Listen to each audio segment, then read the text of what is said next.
Welcome to Midweek Boost. Today I'm going to speak on the subject of hope. Our text comes from the book of Romans, the 8th chapter, verses 18 through 25. This is what it says. For I consider that the sufferings of this present time are not worth comparing with the glory that is to be revealed to us. For the creation waits with eager longing for the revealing of the children of God. For the creation was subjected to futility, not willingly, but because of him who subjected it, in hope that the creation itself will be set free from the bondage to corruption and obtain the freedom of the glory of the children of God. For we know that the whole creation has been groaning together in the pains of childbirth until now.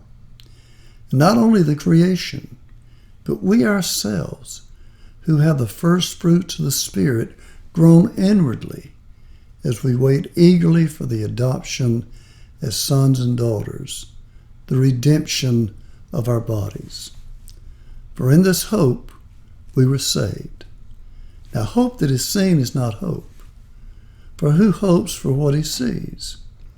But if we hope for what we do not see, we wait for it with patience. Sometimes life hands us some tricky situations.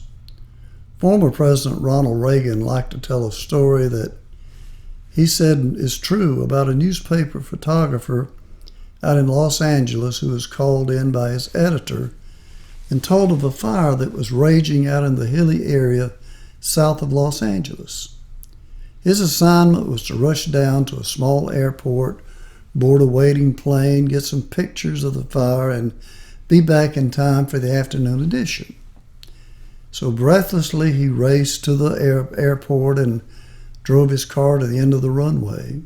And sure enough, there was a plane waiting with the engines all revved up, ready to go.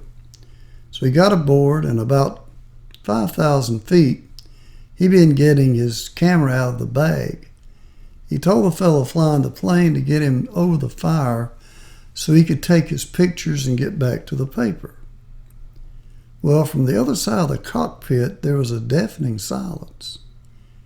Then he heard these unsettling words. "Aren't you the instructor?" Some of us have been in situations like that. Our lives have been going along smoothly. We thought we were in control when, oops, a little voice has whispered in our ear, "Aren't you the instructor?" And we realized we were in trouble. Our text for today is a recognition that life does not always operate according to plan. Paul writes, "I consider that the sufferings of this present time are not worth comparing with the glory that is to be revealed to us." Some of us know about those sufferings of the present time.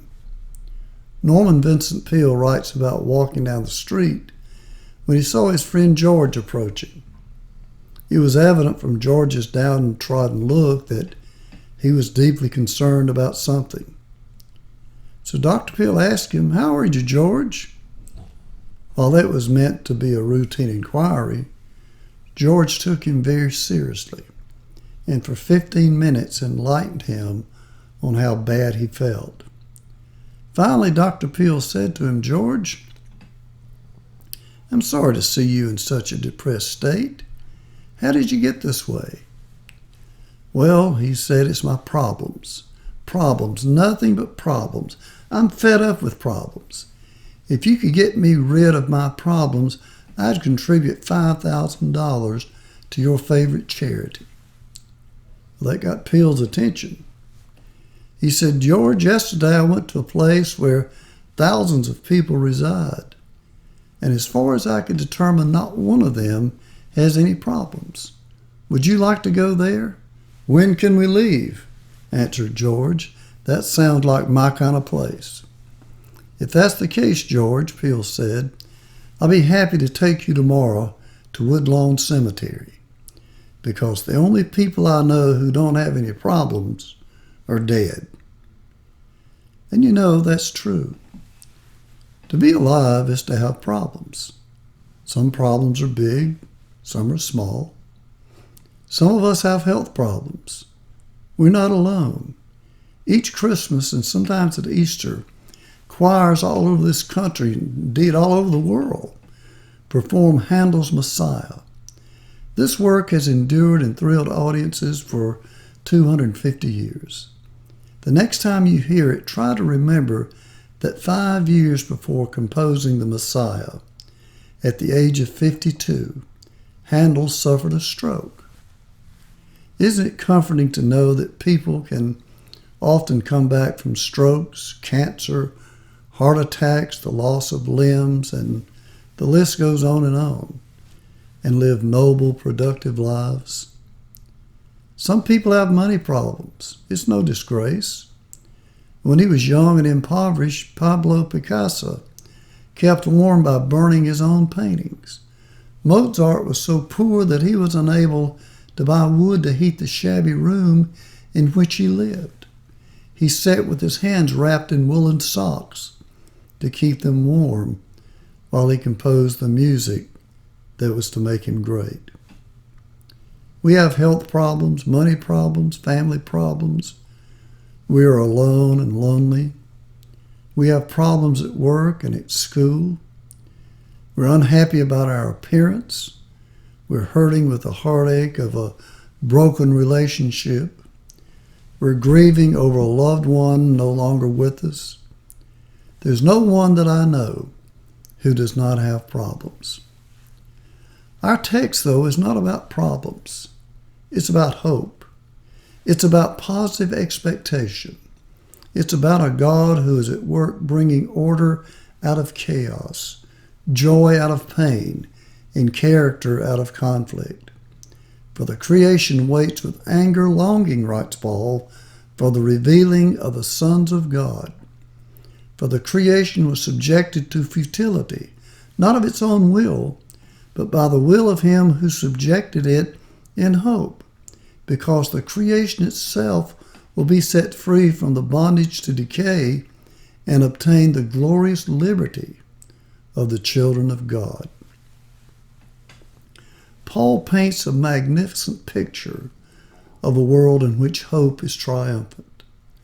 The good news is we can live in the light of that hope today. What does it mean to live with such hope?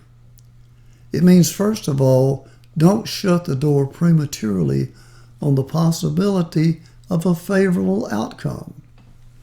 In 1912, at the second Indianapolis 500, Ralph De Palma took the lead after only 2 laps. For more than 6 hours, he not only kept the lead, but increased the distance between himself and all the competition.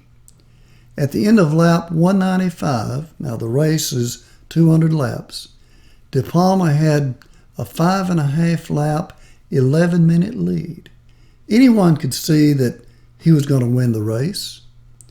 Then De Palma's engine threw a rod. With his sizable lead, though, he needed only to clank along for 5 laps. Toward the end of lap 199, the car quit clanking and died altogether. As De Palma watched helplessly, Joe Dawson, who had been 11 minutes behind him, won the race. Too often we sit back and view a situation as if the outcome is already decided. If the doctor tells us that only 1 person in 10 comes back from a certain surgery, we assume that we'll be one of the 9 who don't make it. Why not assume that we'll be the 10th person who does make it? Somebody's got to be. Why not us? Why not assume the best?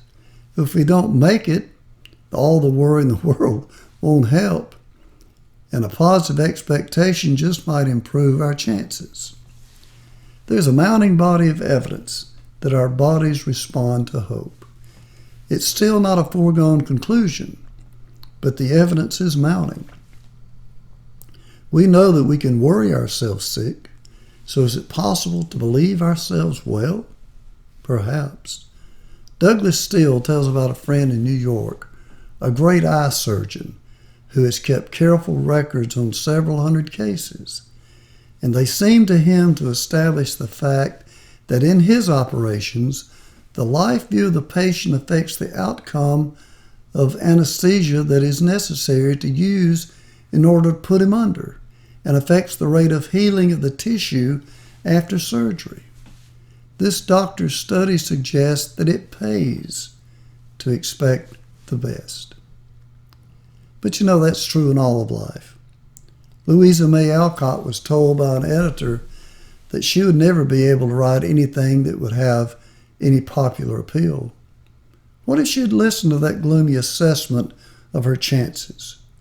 Who could ever succeed if we listened only to the prophets of doom? Hope also means that we don't let our problems destroy our character.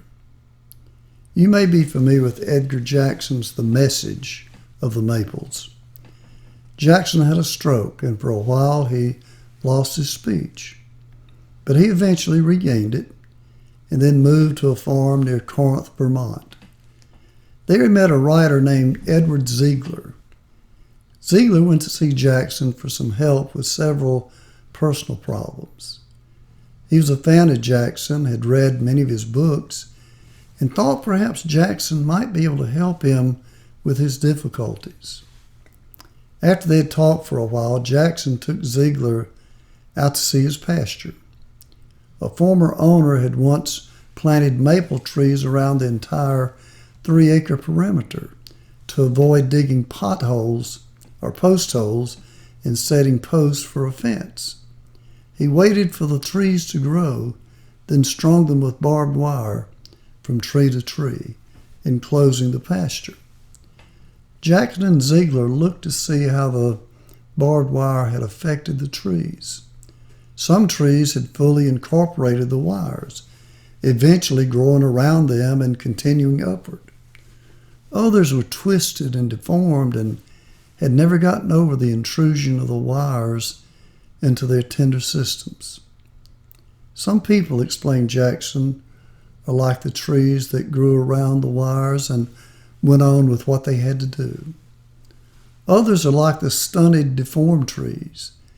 Their difficulties have mined their lives and left them smaller, meaner, and unhappier. If we're wise in the way we handle our difficulties, said Jackson, then we will be able to incorporate them and go on. Our lives will grow tall and straight, and we will live triumphantly. We may not be able to control our circumstances, but we can control the effect that they have on us spiritually, emotionally, and psychologically. How do we do that? We do it by entrusting them to the one who created us and who loves us beyond measure. Only then do we find the resources to make it through difficult times. L.B. Bridgers served as a Kentucky pastor with his wife and daughters. Tragedy struck and he was called home from a winter meeting. His family had perished in a fire that swept through their entire home. Now he was alone. How do you cope with such unmitigated sorrow and still maintain your character? L.B. Bridgers stood in the ashes of his home and wrote these words. All my life was wrecked by sin and strife. Discord filled my life with pain. Jesus swept across the broken strings and stirred the slumbering chords again. That's how it's done. All of us have problems. How important it is that we do not close the door too soon and call any situation hopeless. With God, nothing is impossible. Regardless of our circumstances, we can go on. Others have done so confidently, triumphantly, even joyfully. And with God's help, you can too. I hope you have a great week, that you'll join me again next week. Until then, may the Lord work in your life to bless you and give you renewed hope and joy and peace. Amen.